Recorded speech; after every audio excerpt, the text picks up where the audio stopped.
Hello everyone. Bangladesh का पाकिस्तानी प्रेम उसे कहीं डुबो न दे, क्योंकि देखा जाए तो पाकिस्तान से वो सबक नहीं ले रहे हैं। हाल ही में बांग्लादेश के मोहम्मद यूनिस के द्वारा एक ग्रेटर बांग्लादेश का मैप रखा गया। इस मैप में देखा जाए तो भारत के कई राज्यों को शामिल किया गया है, जिसमें पश्चिम बंगाल, बिहार और नॉर्थ ईस्ट के रीजन भी शामिल है। इसको लेकर के भारत ने कड़ी आपत्ति भी दर्ज कराई है। साथ बांग्लादेश ये भूल रहा है कि उसे एक समय भारत ने ही पाकिस्तान से आजाद कराया था, और आज जिस देश के रूप में उस खुद को पाता है वो भारत की देन है। कहीं ऐसा ना हो कि आप ग्रेटर बांग्लादेश का यहां पर मैप दिखाते दिखाते भारत का ही हिस्सा ना बन जाए। इस स्थिति को थोड़ा सा समझाते हैं, आखिर ग्रेटर बांग्लादेश का मैप क्या है, इसको लेकर के विवाद क्यों है, मोहम्मद यूनिस सरकार लगातार भारत विरोधी यहां पे गतिविधियां क्यों कर रही है, और उसका पाकिस्तानी प्रेम इतना बढ़ क्यों रहा है। सबसे पहले अगर हम देखें, जो मुद्दा यहां पर चर्चा का विषय बना है, एक न्यूज जो यहां पर आई है कि बांग्लादेश ने भारत के पूर्वोत्तर राज्यों को अपना हिस्सा दिखाया है, और मोहम्मद यूनिस ने पाक आर्मी जनरल को एक विवादित नक्शा गिफ्ट किया है। ये आप देख सकते हैं, ये यहां पर जो नक्शा आप यहां पर देख रहे हैं, मोहम्मद यूनिस के द्वारा पाकिस्तानी एक जनरल को यहां पर दिया गया है, और इस कारण से यहां पर बांग्लादेश अपने संबंधों को पाकिस्तान के साथ ज्यादा बेहतर करने के चक्कर में सबसे बड़े और यहां पर भारत के सबसे सहयोगी देश को खोने की कगार पर है। स्थिति देखिए, यहां पर मोहम्मद यूनिस जो है शनिवार को पाकिस्तानी जनरल यहां पर शाहिर शमशाद मिर्जा को एक विवादित किताब गिफ्ट करते हैं। ठीक है, ये किताब का नाम जो है वो है आर्ट ऑफ ट्रायम्फ।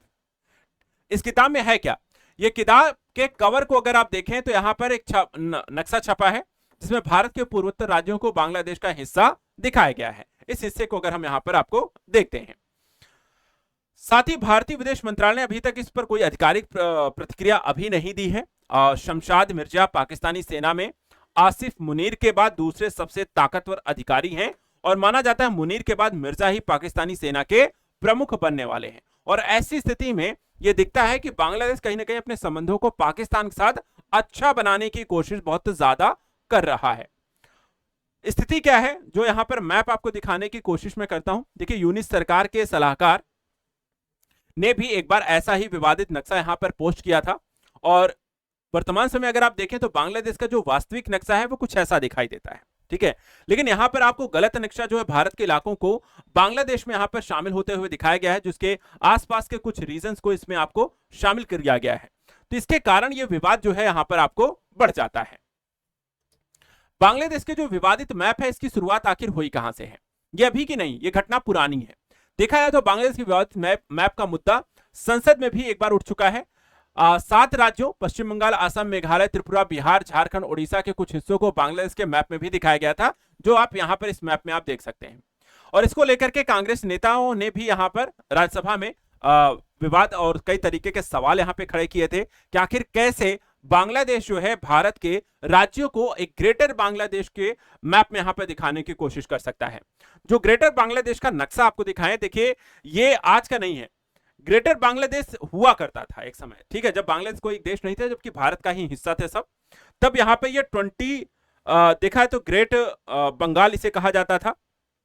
तब यहां पे ब्रिटिशों का आपको शासन हुआ करता था। जब ब्रिटिश यहां पे शासन होते तो ये पूरा का पूरा जो रीजन हुआ करता था उसे हम ग्रेट बंगाल कहा करते थे। ठीक है, अब बंगाल अगर हम देखें तो इसमें आपको बिहार भी था, झारखंड भी था, उड़ीसा है, वेस्ट बंगाल है, पूरा का पूरा आपको देखा है तो बांग्लादेश है। इसके अलावा यहां पर देखें तो आपको त्रिपुरा है, मणिपुर है, नागालैंड है, आंध्र प्रदेश है, असम है, सभी को इसमें शामिल किया था। समय के साथ धीरे धीरे इनका टूटते गए और अलग अलग यहाँ पे राज्यों का यहाँ पर विकास हुआ। बांग्लादेश यहाँ पर देखा जाए तो एक अलग देश के रूप में यहाँ पर आपको बन जाता है। लेकिन बाकी सारे यहाँ पर देखा जाए तो करीब ये 20 स्टेट्स इसमें शामिल हुआ करते थे ग्रेट बांग्लादेश की स्थिति में, जो ये पुराना आपको मैप यहाँ पर देखने को मिलता है, और इसी को एक ग्रेटर बांग्लादेश के तर्ज पर यहाँ पर विकसित करने की बात की जाती है। वर्तमान समय में देखा है तो भारत बांग्लादेश के मध्य कई सारे यहां पर बॉर्डर को लेकर के विवाद भी हैं। अगर कहां कहां किस किस क्षेत्र को लेकर के विवाद है तो यहां पर आप देखें, पश्चिम बंगाल के साथ लगता है साउथ बेरुबारी सेक्टर को लेकर के, जिसपे दोनों ही देश यहां पर दावा करते हैं। दूसरा यहां पर अगर आप इस क्षेत्र को देखें तो असम का ठकुरानी बैरी कालाबार या बोरीबारी है, इस क्षेत्र पर भी यहां पर बांग्लादेश दावा करता है। और इसके अलावा देखा है तो ढाई खाटा 56 यहां पर है। एक यहां पर आप देखें तो ये आपको देखें तो मेघालय का लोबाचेरा, नुनचेरा, प्यारदीवा, लिंकहाट, राउकी, टामबली और नलजुरी है। यहां पर देखें तो त्रिपुरा का चंदन नगर है, असम का पलक्थल है।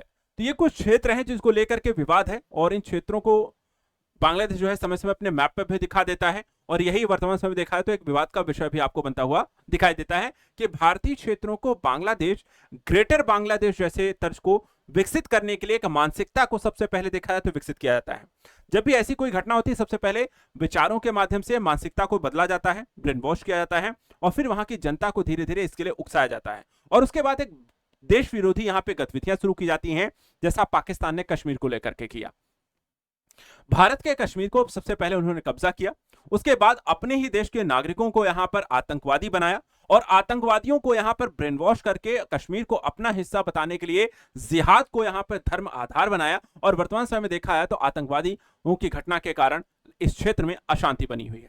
अब ऐसा ही कुछ यहां पर अब बांग्लादेश भी पाकिस्तान के रहमो करम पर देखा है तो ऐसा बनने की कोशिश कर रहा है, और हो सकता है एक समय जो पाकिस्तान की हालत है जो आतंकवादियों की, अब बांग्लादेश में भी आतंकवादी यहां पर तेजी से बनने लग जाएं, और इस क्षेत्र को यहां पर ग्रेटर बांग्लादेश के नाम पर तर्ज देकर के इस तरीके का विवाद यहां पर उत्पन्न करने की कोशिश की जाए। देखा जाए तो इसको लेकर के विदेश मंत्री ने एक बार यहां पर भारतीय विदेश मंत्री एस जयशंकर ने एक बयान दिया कि जो वर्तमान के घटनाक्रम को हम देखते हैं वो ग्रेटर बांग्लादेश की जो तर्ज पर ये रिपोर्ट है जो आई हुई है, ये ढाका के सल्तनत बांग्ला नामक इस्लामिक ग्रुप की तरफ से ग्रेटर बांग्लादेश का एक नक्शा जारी किया गया था, और जिसमें भारत के कुछ हिस्से शामिल हैं। बांग्लादेश सरकार के fact checker platform Bangla fact ने दावा किया कि बांग्लादेश में सल्तनत बांग्ला के संचालन का कोई सबूत नहीं है, और बयान में आगे स्पष्ट किया गया कि यह नक्शा तथाकथित पुराने बंगाल सल्तनत के संदर्भ में एक ऐतिहासिक प्रदर्शनी में यहां पे प्रदर्शित किया गया था, और उसी से लिया गया है और उसी को यहां पे प्रदर्शित करने की कोशिश की गई है। अब वर्तमान समय में अगर हम देखें भारत और बांग्लादेश के मध्य जो बॉर्डर है, यहां पे 4096 किलोमीटर की एक लंबी बॉर्डर है। इसमें अगर हम देखें तो पश्चिम बंगाल जो 2217 किलोमीटर साझा करता है बांग्लादेश के साथ, असम के साथ 262 किलोमीटर है, त्रिपुरा के साथ 856 किलोमीटर है, मिजोरम के साथ 318 किलोमीटर है, और मेघालय के साथ 443 किलोमीटर है। लेकिन यह बॉर्डर जो है वो आज के समय में है, बांग्लादेश नहीं सुधरेगा तो ये बॉर्डर बदल भी सकती है। इसलिए बांग्लादेश को ग्रेटर बांग्लादेश के बजाय जितना बांग्लादेश है उसी पर ज्यादा फोकस रहना चाहिए, और अपने देश की यहां पर स्थिरता को फोकस रह करके काम करना चाहिए। पाकिस्तानी प्रेम ज्यादा जगेगा तो पाकिस्तानी हालात भी यहां पर भारत बना सकता है। इसलिए बांग्लादेश को एक ही यहां पर आपको नसीहत है कि भाई बांग्लादेश बांग्लादेश बन करके रहो, शांतिपूर्वक रहिए, फायदा उसी में है, अन्यथा होने को बहुत कुछ हो सकता है। फिलहाल आज के वर्ल्ड जियोपॉलिटिक्स के अंतर्गत इतना ही। ऐसे इंपॉर्टेंट करंट अफेयर्स और इंटरनेशनल न्यूज के लिए आप हमेशा लगातार बने रहें। Thank you so much and good luck.